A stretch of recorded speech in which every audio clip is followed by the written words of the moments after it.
Hello everybody, this is Wild-Billiam here with you again today. I'm gonna try to get this challenge lock open that came from my friend Elroy's Toys. This is probably about my third or fourth attempt to try to record this. This is his Elroy's Toys ETZ CL4. It's in a kick cylinder. I've gotten it open without the camera, but I'll be honest with you, trying to get this thing on camera, it is kicking my butt. So let's give it a try. I'm using a 50 thousandths top of the keyway turner and Jimmy Long's pick. I'm not sure exactly. I think it's a gem hook. I'm not sure the thickness. It's one of the thicker ones that Jimmy Long's makes.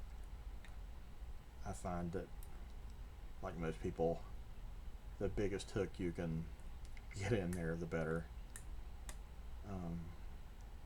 Less chance of bending your pick by accident. We got some movement on the core already. May have overset something and pushed myself all the way back. So let's go back here.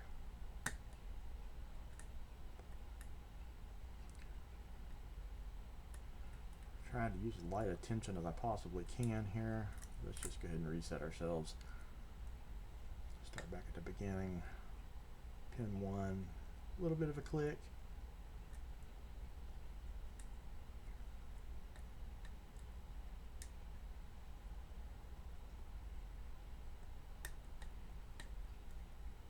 Just trying to click on pin 2, but not quite. Go here to pin 3. Pin 4, a little bit of something. Maybe that was actually pin 5. There we go. Got a solid false set here. Even more of a false set. I must have bumped something there. So let's go back here to the beginning again. Start with number 1. Getting some major counter rotation here.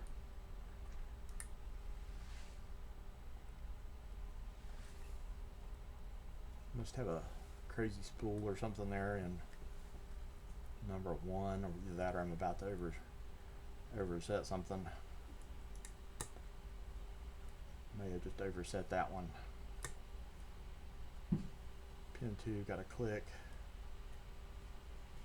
Nothing on pin 3. Pin 4, pop something back.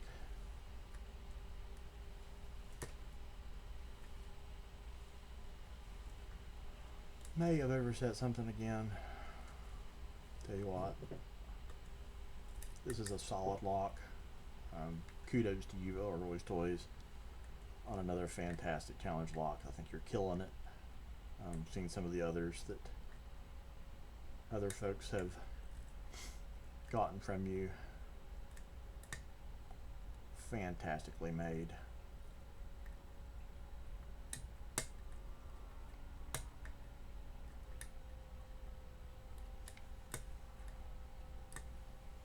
I have not gutted this lock, so hopefully once I get this open I'm going to gut it. He sent me another one too from a maker called AB No C's, called Hot Mess, and let me tell you what, it may be the toughest lock I've ever tried to pick. It's at least purple belt, which I am just working on myself, so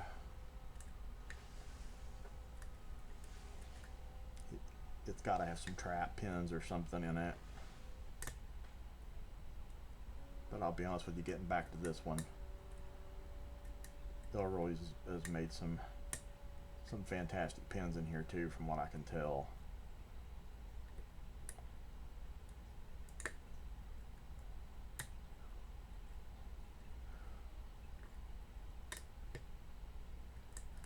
I need to quit going back here to pin 1 and messing myself up every time. I don't know why I keep doing that.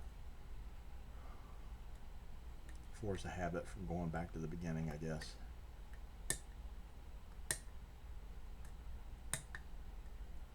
Learn your lesson, folks. Don't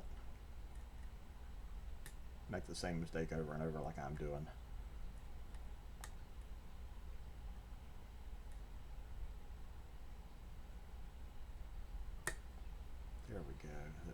2.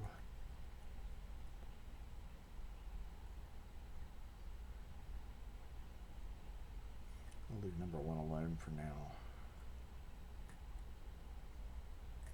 In case unless I absolutely have to go back to it. Let's not drop our tensioner.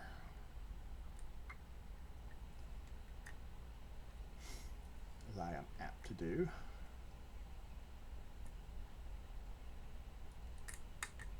There we go.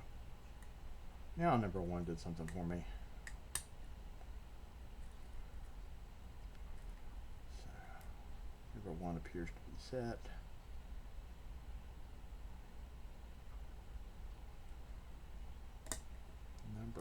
Oh, and we got it open. Oh, thank you, Jesus. Another fantastic lock. I will say again, Elroy's Toys. If you're not subscribed to him, go check him out. Absolutely fantastic picker, fantastic human being. Fantastic lock. I want you to check out the bidding on this Schlage key that he sent with this. I know he told me he prefers to have all of them be high sets, but this one right here in the middle on number 3 absolutely was killing me when I first started trying to pick this one. So pardon with me just 1 second. I forgot to grab my little tool to remove the cap off the end of this, which I've into my pinning kit.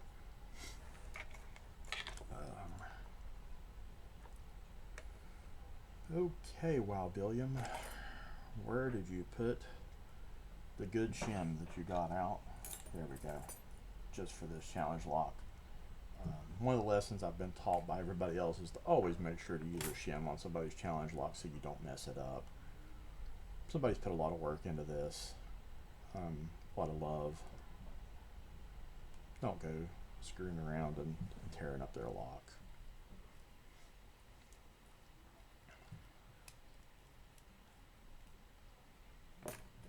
If you don't have one of these, there's some 3D printed versions of them. They're absolutely a godsend trying to take these kick cylinders apart. I couldn't recommend getting one anymore. I did this with like some other kind of tool at one point, and it's an absolute pain trying to do it with a little screwdriver or something and push down while you're twisting. These things are pretty cheap for these Schlage style cylinders. Invest in one if you're going to do gutting of this kind of lock at all. Get our shim in there.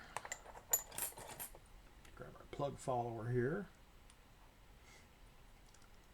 Give this a little bit of a twist so we get that shim back where it belongs.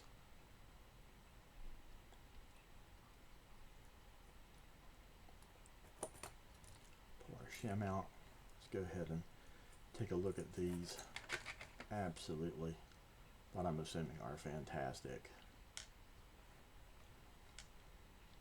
key pins.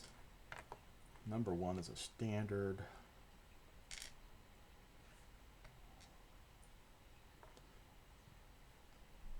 Let's find our pinning tweezers here so that I can give you a good representation. Wow, number 2 is a standard. I would have never thought that these were standard at all. Number 3 looks like a spooled, just a really slight spool on a key pin. Number 4 is a serrated.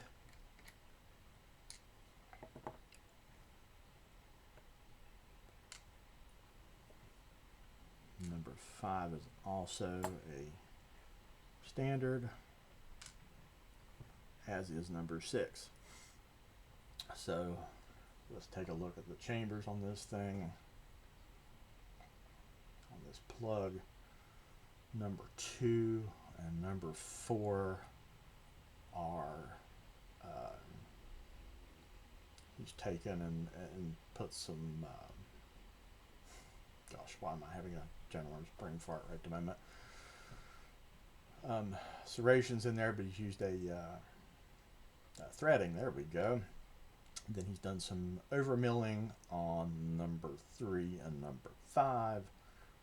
Looks like number 1 and number 6 are just normal, nothing, no modifications. Let's go in here and take a look at what he has in here in terms of his driver pins.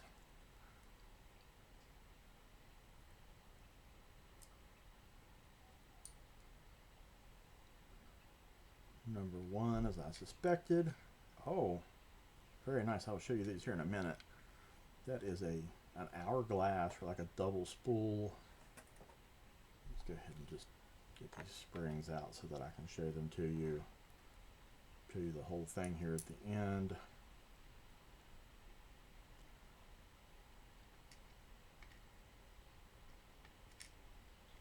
Number 2 is just some like crazy deep serrations, like a cross between a spool and a serrated. Some great springs in here too, man. Some really stiff springs on this thing. Steel.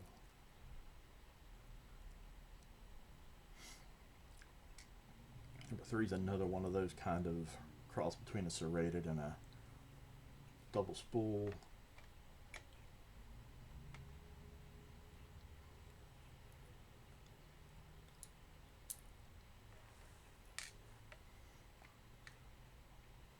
Number 4 is a, I don't know, maybe almost a barrel gin spool. Not sure how else to kind of describe that. Hopefully he can put something in the comments to explain what he considers that, because it's a fantastic work of art. Number 5 is another kind of a gin spool.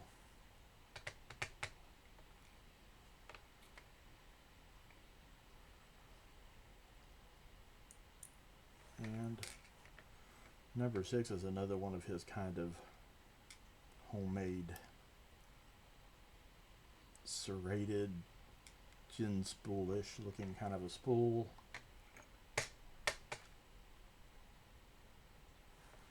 There's the spring out of that one. Let's take a quick look. I don't think he's done any modifications to the Bible. I don't think so. Looks like it's just pretty standard.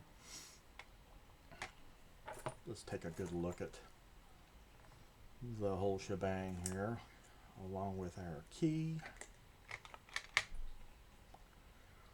Again, this is Elroy's Toys ETZ CL4. Fantastic lock. A lot of fun to pick.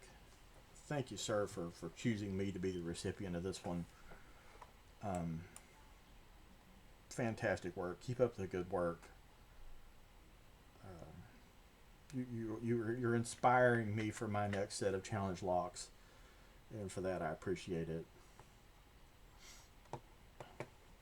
If you, like I said, if you haven't subscribed to Elroy's Toys, please get out there and subscribe. He's doing some fantastic stuff. He's a great guy. He also sent me a poker chip and some stickers, which I love poker chips and stickers. I'm gonna have some made myself at some point. Let me